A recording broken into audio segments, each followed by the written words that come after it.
गुलाबी सूची से संबंधित हो, एमएसपी से संबंधित हो, एनडीपी से संबंधित हो, सभी के सभी प्रश्न उन्होंने प्रथम सत्र के लोकसभा के अंदर इस चीज को उठाया। और इस जीत पे आप सब लोगों का इतनी मेहनत आप लोगों ने की, दिन रात एक कर दिया। हनुमानगढ़ के अंदर 1,70,000 वोट के खिलाफ थे। 10 साल के मुशाफिर हैं, उनको लूट करके आपने केवल देश का बल्कि दुनिया के अपने लोग पर उनका नाम काबिल करने का काम इस मुशाफिर में हुआ है। मुझे मंजूर है, आपने सबने मिलकर के स्वागत किया। इसके लिए मैं सीकर लोकसभा क्षेत्र की संघर्षशील इंडिया गठबंधन के तमाम मतदाताओं नेताओं की ओर से आपका हृदय से आभार व्यक्त करता हूँ और उम्मीद करता हूँ कि सड़क से लेकर संसद में हम लड़ेंगे और आप सब मिलकर के इस कुशासन के खिलाफ, राजस्थान की सरकार और देश की सरकार के खिलाफ आप लड़ेंगे। हम आपके बीच में रहेंगे और आपकी आवाज बढ़कर के देश की संसद में भी आपकी लड़ाई करने का काम करेंगे।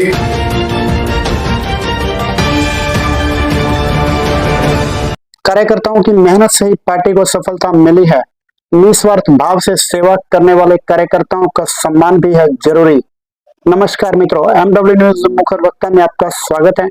पिछले दिनों हनुमानगढ़ टाउन स्थित गौशाला के कामधेनु हॉल में नवनिर्वाचित सांसद कुलदीप इंदौरा एवं कांग्रेस कार्यकर्ताओं का सम्मान किया गया। लोकसभा चुनाव में मेहनत कर पार्टी को विजयी दिलाने वाले कार्यकर्ताओं का जिस तरह से सम्मान किया गया वो काबिले तारीफ है। तो वहीं कार्यकर्ताओं में भी एक होड़ मच गई। कुलदीप इंदौरा जिंदाबाद, कुलदीप इंदौरा जिंदाबाद के नारों से पूरा हाल गूंज उठा। गर्मी के इस दौर में पूरा हाल खचाखच भरा हुआ था। इस दौरान अनेक वक्ताओं ने भी संबोधित किया, जिसमें विजेंद्र कुमार सिद्धू क्या बोले, आइए सुनते हैं। बहुत बड़ी बात है कि जो राम को लाने वाले थे, जो एक कहते थे मैंने 400 मारा थी और राम को लेकर आए हैं, तो प्रभु ने बता दिया, प्रभु श्री राम जी ने बता दिया कि राम को कोई लाने वाला नहीं, राम सबको लाने वाले हैं। और राम जिन पे कृपा दृष्टि करते हैं तो वही जीतता है। अयोध्या की जो जीत हुई है इंडिया गठबंधन की, इस बात का प्रमाण है। और मैं हमारे भारतीय सांसदों का धन्यवाद करूंगा कि संसद में जाने के माध्यम में जो हमारे हनुमानगढ़ गंगा के मुद्दे थे, जो पानी से संबंधित हो, साफ पानी से संबंधित हो, डीपी प्रोग्राम के गुलाबी सूची से संबंधित हो, एमएसपी से संबंधित हो, एनडीपी से संबंधित हो, सभी के सभी प्रश्न उन्होंने प्रथम सत्र के लोकसभा के अंदर इस चीज को उठाया और लगभग हनुमानगढ़ की सभी बातों को रखा। इसके लिए मैं कुलदीप इंदौरा जी का बहुत विशेष धन्यवाद देता हूँ और आगे भी हमारे माध्यम से कार्य करते रहेंगे। धन्यवाद। इस मौके पर अनेक कार्यकर्ताओं को सम्मानित भी किया गया। अनेक कार्यकर्ताओं को प्रमाण पत्र भी दिया गया। तो वहीं अनेक कार्यकर्ताओं और शुभचिंतकों में नवनिर्वाचित सांसद कुलदीप इंदौरा के साथ फोटो खिंचवाने की होड़ भी लगी रही। इस दौरान सांसद कुलदीप इंदौरा सहित कांग्रेस जनों ने पूर्व ब्लॉक अध्यक्ष गुरमीत चंदड़ा का शाल उड़ाकर सम्मान किया। इस मौके पर विजेंद्र सिंह सिद्धू, पूर्व प्रधान जयदेव बिड़ासरा, पूर्व उपसभापति अनिल खिचड़, अश्वनी पारिक, हरप्रीत ढिल्लो, आसाराम बड़गुजर सहित काफी संख्या में पार्टी कार्यकर्ता भी मौजूद रहे। पीसीसी सदस्य भूपेंद्र चौधरी ने कहा कि कार्यकर्ताओं की मेहनत का ही परिणाम है कि यहाँ कांग्रेस प्रत्याशी को अपार समर्थन मिला। इस मौके पर निस्वार्थ भाव से कार्य करने वाले कार्यकर्ताओं का शाल ओढ़ाकर सम्मान किया गया। इस दौरान सांसद अमराराम ने कहा कि हम किसान, मजदूर व आम जनता की लड़ाई सड़क से लेकर संसद तक लड़ेंगे। यह कहना था सीकर लोकसभा क्षेत्र से नवनिर्वाचित सांसद अमराराम का, जो कि इस कार्यक्रम में विशेष रूप से मौजूद थे। सीपीएम के वरिष्ठ नेता रामेश्वर वर्मा ने कहा कि हनुमानगढ़ क्षेत्र में औद्योगिक विकास की आवश्यकता है। यहाँ स्पिनिंग मिल भी शुरू हो और यहाँ वेयर हाउस के नए गोदाम भी बनाए जाएं। इस मौके पर सीपीएम सचिव रघुवीर सिंह वर्मा, बहादुर सिंह, आत्मा सिंह, शेर सिंह, चंद्रकला वर्मा, कमला मेघवाल, जगदीश सिंह जग्गी, मोहन लोहरा, आबिद हुसैन, यश चिलाना, मणिराम मेघवाल, सरपंच बलदेव सिंह, वेद मक्कासर, बग्गा सिंह, गुरुदेव बाबरी, राजकुमार, संजय कुमार, संजय सराफ, शोपत राम, संदीप सहित अनेक कार्यकर्ताओं ने अपनी मौजूदगी दर्ज करवाई। इसके अलावा अनेक हनुमानगढ़ पंचायत समिति और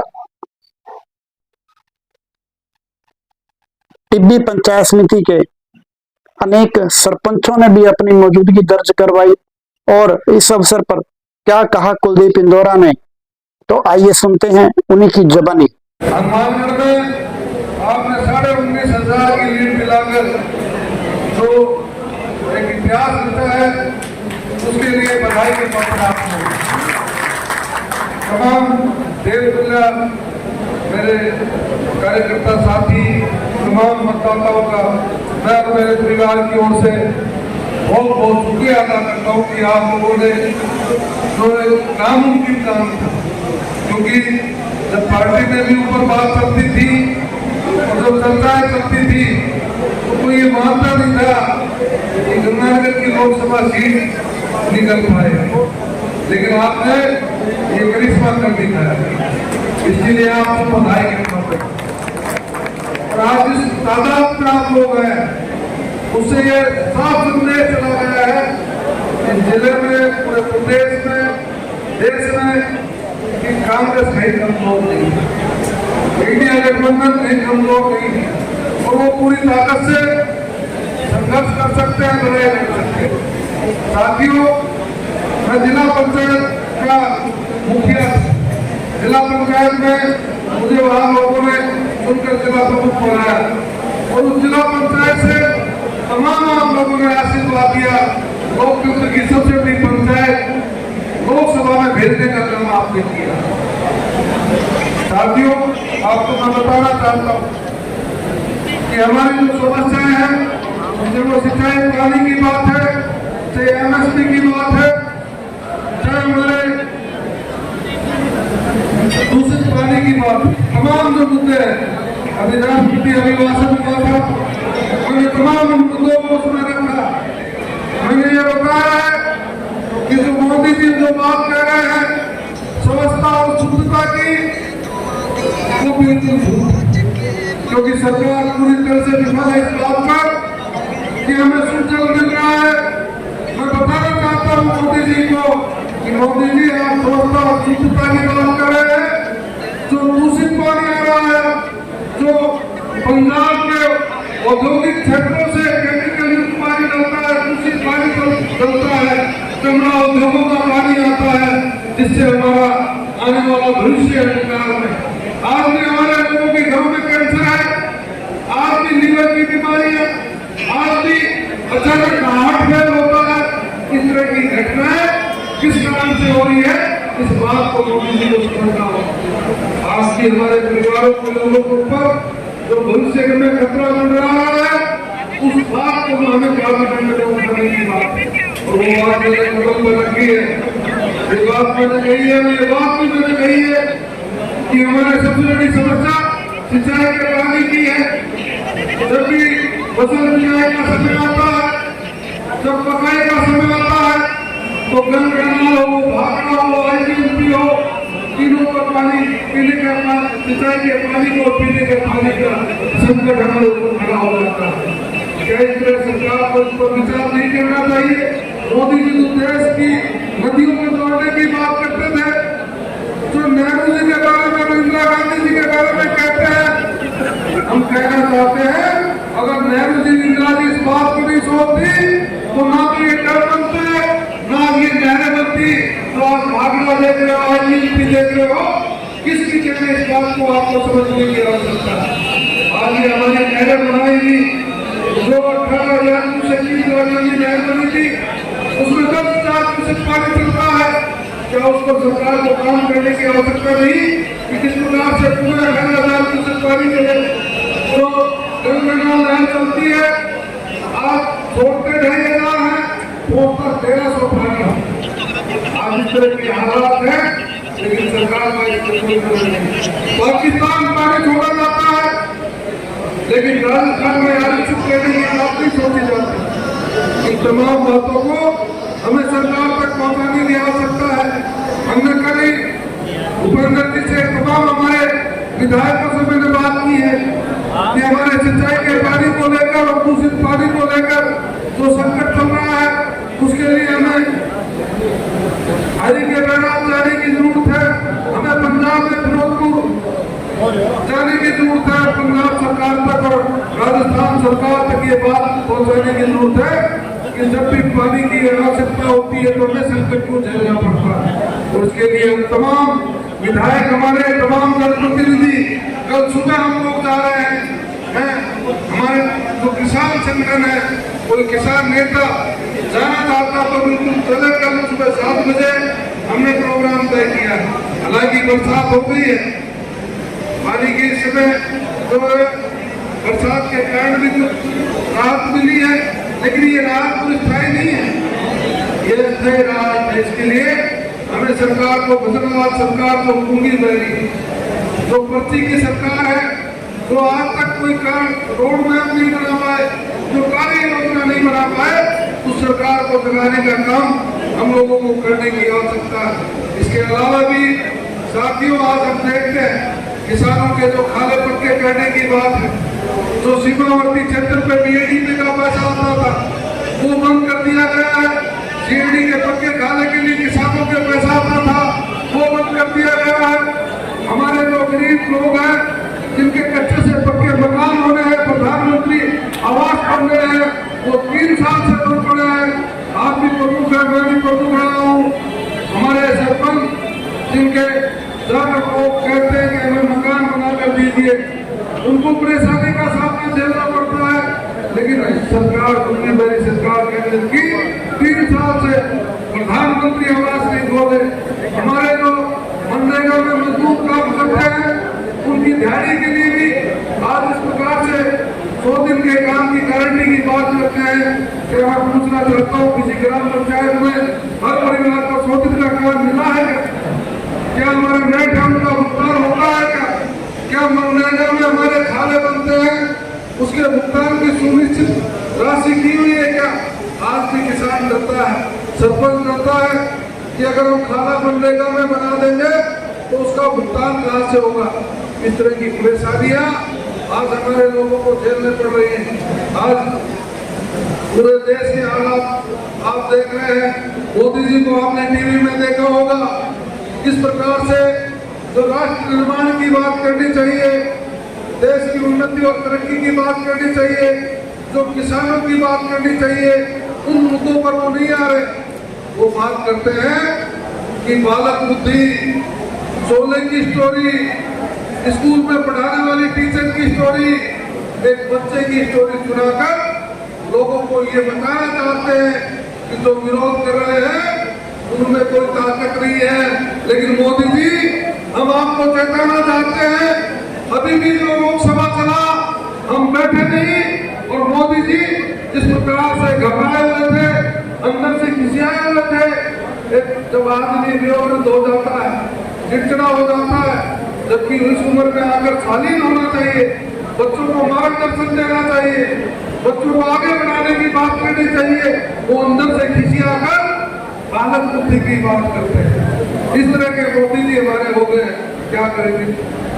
चेहरे की घबराहट दिख रही है, चेहरा काला पड़ गया मोदी जी का। 400 पार की जगह 240 पे आकर लटक गए। ये काम किया आप लोगों ने, ये संदेश दिया आप लोगों ने। जो थोड़ी सीटों की बात रह गई थी, मोदी जी आज प्रधानमंत्री नहीं बनते। आप सोचिए, जो प्रधानमंत्री, जो सरकार इमरजेंसी की बात करने लग जाए, 50 साल पुरानी बात करने लग जाए, तो आप सोचिए उस पार्टी की दिशा और दिशा क्या है? क्या उनकी प्लानिंग है? क्या वो किसान के एमएसपी की बात करते तो हमें खुशी होती? वो कहते कि हमने एमएसपी तय कर दी। तो मोदी जी, देश का किसान कोई पागल है क्या जो आज सड़कों पर बैठा है, आंदोलन कर रहा है? मेरे संग्रिया, मेरे सीमावर्ती लोकसभा क्षेत्र पर रखने वाला में आज भी किसान बैठा है, आज भी किसान शहीद हुआ है। के लाठियां चलाई जाती हैं, उसके कपड़े उतार दिए जाते हैं, एक 80 साल के वृद्ध को कूटा जाता है। क्या ये मोदी सरकार की एमएसपी तय की हुई है? शर्म की बात है, तकलीफ होती है कि देश का प्रधानमंत्री जिससे हम उम्मीद करते हैं कि वो देश की जनता आवाम का कुछ सोचेगी, गरीब का कुछ सोचेगी, लेकिन उसके विपरीत आप बता दीजिए देश को नदियों से जोड़ने की बात करने वाले प्रधानमंत्री ने कौन सी नदी बनाने का काम शुरू कर दिया, कौन सा डैम बनाने का काम शुरू कर दिया। जो प्रधानमंत्री आवास योजना थी, कांग्रेस की लाई हुई योजना थी कि गरीब को अच्छे से पक्का मकान मिले, 100 दिन का रोजगार मिले।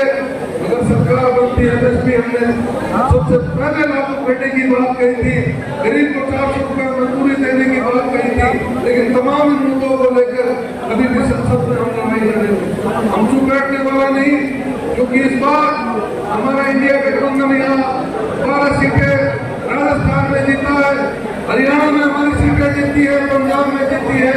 हमारे तमाम जो लोग हैं सब लोग बड़े मजबूती से लड़ने वाले लोग। जब वहाँ सदन में जब प्रधानमंत्री जी आप सोच रहे होंगे, आप लोगों को दिखाया नहीं गया, आप सोच रहे होंगे, देश के लोग सोच रहे होंगे कि विपक्ष का काम शोर मचाना है। हमारा काम शोर मचाना नहीं है, हमारा काम है सच्चाई बात करने का।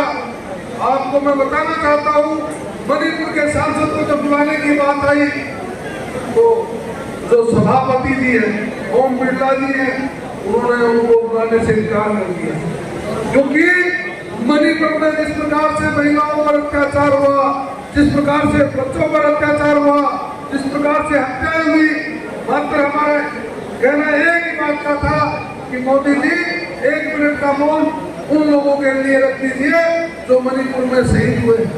हमने एक ही बात कही थी कि मणिपुर के एक सांसद को बुलाने का उस सूची में नाम था, उसको बुला दीजिए, उसके बाद प्रधानमंत्री को बुला दीजिए, लेकिन इस बात को उन्होंने बुलाना उचित नहीं समझा, क्योंकि देश के सामने उनकी पोल खुल जाती है। इस बात के कारण उन लोगों ने बुलाया नहीं। इस तरह की घटनाएं हम देख रहे हैं। आप लोगों ने अवसर दिया, वहाँ तमाम हमारा शीर्ष नेतृत्व होता है, सबसे चर्चा होती है, बात होती है। मैं तमाम नेताओं को मेरे जिले की समस्याओं से अवगत कराता हूँ कि हमारा किसान आंदोलित रहता है, लड़ाई लड़ता है, संघर्ष करता है। क्यों नहीं उनके लिए स्थायी समाधान की बात सोची जाती है? क्यों किसानों को सड़कों पर आना पड़े? ये तमाम बातें हैं जिनको लेकर हमें लड़ाई लड़नी है, लेकिन उसमें तमाम आप लोगों का साथ भी चाहिए होगा। आप लोगों की ताकत से ही ये सरकार हिलेगी, और हिलाने का काम ऊपर हम करेंगे, नीचे आप साथ खड़े रहेंगे तो कोई भी सरकार हो, चाहे राजस्थान की सरकार हो, चाहे केंद्र की सरकार हो, उनकी औकात से हमारे तमाम विधायक जो कांग्रेस के जीते हुए हैं, उनसे भी इसीलिए कल का हमने प्रोग्राम तय किया कि तमाम मौके पर जाकर किसानों की पीड़ा और समस्याओं को हमें देखना चाहिए। हमें उन मुद्दों पर प्रैक्टिकल जाकर बात करनी चाहिए। तमाम अधिकारियों को जो इसमें व्यवस्था रखते हैं और किसान को सिंचाई का पानी और जो दूषित पानी मिल रहा है उसका समाधान नहीं हो रहा, कारण क्या है, इन तमाम बातों को खोजने का हम काम कर रहे हैं। मैं आप सब लोगों का आज इस प्रकार से जिस तादाद में आए हैं, मैं तमाम लोगों का स्वागत करता हूँ। और ये चुनाव कुलदीप इंदौरा का नहीं था, ये किसी नेता का चुनाव नहीं था, ये तमाम आप लोगों का चुनाव था। ये सब आप लोगों की ताकत थी जिसके कारण ये लोकसभा सीट जीती, जिसको कोई मानता नहीं था। कर्नाटक की सीट 4.5 मार्च से बीजेपी जीती हुई, उस सीट को जीतना, क्योंकि चर्चाएं बहुत सी चलती थी, बहुत सी बातें होती थी, लेकिन आप लोगों ने जो आशीर्वाद मुझ पर मेरे परिवार ने किया, उसके लिए मैं और मेरा परिवार हमेशा ऋणी रहेगा। और मैं एक और बात बता देता हूँ कि मैं चुनाव जीतने के बाद सबसे पहले ये तय किया कि मैं चुनाव के बाद सबसे पहले कार्यकर्ताओं का धन्यवाद करूंगा। मुझे जहाँ भी बुलाया जाएगा सबसे पहले वहाँ जाऊंगा। और ये नहीं कहे कि हमने सांसद को नहीं देखा, कोई ये नहीं कहे मेरी फोटो सांसद के साथ नहीं है, कोई ये नहीं कहे कि सांसद से मिलना मुश्किल है। आपके लिए मेरे परिवार के, मेरे घर के हमेशा पहले भी दरवाजे खुले थे और आज भी खुले हैं। कोई MP, MLA या मंत्री बनने से कोई खुदा नहीं बन जाता, बनाने वाले आप हो, आप लोग खुदा हो, आप नेता हो, आप भगवान। अगर आप चाहोगे उस दिन उखाड़ कर से वो कितनी से बड़ी ताकत है, आप उखाड़ कर घर पर बिठा दो। साथियों, कई साथी, क्योंकि ये एक सबको पता है कि मेरा प्रयास रहता है कि हर व्यक्ति का पहुंचूं। 21 लाख मतदाता है, आप भी समझते हो, लेकिन फिर भी मैं कभी ये प्रयास नहीं करता कि मैं अपना फोन बंद करूं। लेकिन लोकसभा जब चलती है उसके अंदर मेरा फोन बंद रहता है, तो उसके लिए मैं माफी चाहूंगा। और जो भी फोन आता है, मेरे प्रयास रहता है कि मैं उसको वापस खोल दूं। और आप लोगों से भी अनुरोध है कि आप जरूरी काम हो तो मैसेज कर दें, टेक्स्ट मैसेज, व्हाट्सएप नहीं करें, क्योंकि व्हाट्सएप इतने आते हैं पूरे देश से। क्योंकि आपके आशीर्वाद से आज अखिल भारतीय कांग्रेस कमेटी में सचिव भी हूँ। मध्य प्रदेश, हरियाणा, अभी जिस तरीके से लोगों के फोन आने शुरू हुए हैं, लोग चाहते हैं कि हरियाणा में भी आए, पंजाब में भी आए, यूपी में भी आए, तो ये अच्छा संदेश हम सब के लिए। एक ताकत जब आपके आशीर्वाद से बनती है तो उस ताकत का लाभ भी सबको मिलता है।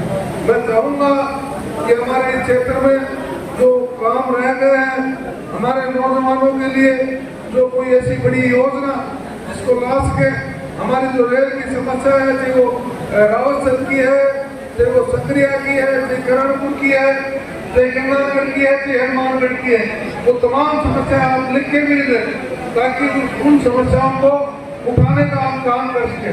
मैं अभी भी लोकसभा चल रही थी, सिंचाई के पानी के मुद्दों को लेकर, हमारे दूषित पानी के मुद्दे को लेकर जो CR पाटिल कैबिनेट मंत्री है उससे जाकर मिला, उनके अधिकारियों से मिला, उनसे बातचीत कर उनको अवगत कराया कि हमारा किसान परेशान है, पीड़ित है।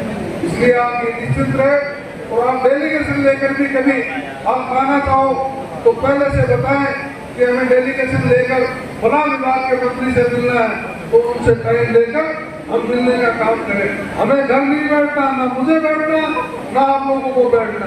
हमें संघर्ष करना है, लड़ाई लड़नी है। ये नहीं हो कि आज संसद में पहुंच गए तब भी हम समस्याओं के लिए चुप बैठे। हमें चुप नहीं बैठना, ना आपको बैठना, ना मुझे बैठना। मैंने जीवन में संघर्ष करना सीखा। मैं विधायक मंत्री का लड़का जरूर हूँ, मेरे पिताजी मंत्री जरूर है, लेकिन मंत्री विधायक रहते हैं, आपको पहले भी पता है कि वो 17 बाय 50 का मकान उस धार्मिक मोहल्ले में, उस वाल्मीकि, खटीक, मोती, मुस्लिम, तमाम उस कमजोर वर्ग के लोगों में पूरे 20-25 साल विधायक मंत्री रहते हुए वहीं रहे, 3 कमरे के उस मकान में। और उसमें रहकर मैंने ये सीखा है कि गरीब की, किसान की पीड़ा क्या है। मैंने घरसाड़ा में आंदोलन और संघर्ष किए हैं। मैंने हार के भी विकास के काम कराने की हमेशा प्रयास किए हैं और वो काम हुए हैं। आप लोगों को पता है कि वो जिला बनाने की बात है, चाहे पंचायत समिति बनाने की बात है, चाहे तहसीलें बनाने की, चाहे सरकारी कॉलेज नहीं था वो मंजूर कराने की बात, चाहे कमौन जाति को आरक्षण दिलाने की बात है, और भी बहुत से काम जो हमेशा मेरे प्रयास रहे कि मैं काम करवाऊं। और अब भी मेरी इच्छा ये रहती है कि मैं जो हमारी समस्याएं हैं उनका समाधान करने के लिए कितना तय करूं, लड़ाई लड़ूं, संघर्ष करूं। पैदल चलना है, पैदल चलेंगे। सड़कों पर सोने की आवश्यकता पड़ी तो सड़कों पर भी सोएंगे। इस बात को भी सोचे कि MP होकर सड़कों पर नहीं सो सकता, मैं सड़कों पर भी सो सकता हूँ और सड़कों पर पैदल भी चल सकता हूँ। इस बात की परवाह करने की जरूरत नहीं है कि हमारा MP नहीं कमजोर। तो आपने चुना है, आपका आशीर्वाद है, आप लोगों के आशीर्वाद से ही हमें संघर्ष करना है। और आप लोग आशीर्वाद और मार्गदर्शन बनाए रखें ताकि मैं सही दिशा में काम कर सकूं। क्योंकि हालांकि होना नहीं चाहिए, जब पद मिलता है तो कई बार बदलाव भी आते हैं आदमी में, लेकिन मेरे मन में ये रखता हूँ, परमात्मा से प्रार्थना करता हूँ कि मेरे अंदर बदलाव मत लाना। मैं जैसा था वैसे रहूं, लोगों की सेवा पहले भी की है और आगे भी करता रहूं, ये मैं परमपिता परमात्मा से प्रार्थना करता हूँ। इसलिए आप लोगों का सदैव आशीर्वाद मिला। हमने 14 चुनाव लड़े, मेरे पिताजी ने, मेरी पत्नी ने, मेरी माता जी ने 14 चुनाव में हमने 10 चुनाव जीते, वो आप लोगों की ताकत। 10 चुनाव छोटे नहीं होते, 14 चुनाव में 10 चुनाव जीतकर आज आप लोगों ने मुझे पार्लियामेंट में भेजा, ये बहुत बड़ी बात है। इसलिए तमाम लोगों का आज जो शानदार तरीके से आप लोग आए, इसका संदेश देश में प्रदेश में चला गया, इसके लिए सबको बधाई देता हूँ और सबका एक बार फिर तहे दिल से शुक्रिया अदा करता हूँ, धन्यवाद करता हूँ, खैर मदद करता हूँ।